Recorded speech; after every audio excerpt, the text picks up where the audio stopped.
parliamo di umanesimo digitale, di riportare l'uomo al centro. La gente giovane porta idee.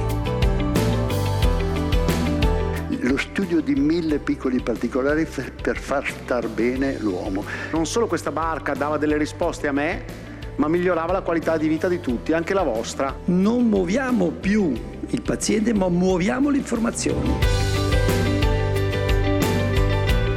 Le merci non sono più legate al valore di scambio, ma al valore d'uso. E fare innovazione vuol dire fare qualcosa basato su metodologia. Dear Tech, you've done a lot of good for the world. but I feel like you have the potential to do so much more. Essendo consapevoli, riusciamo a fare il passo avanti verso il cambiamento.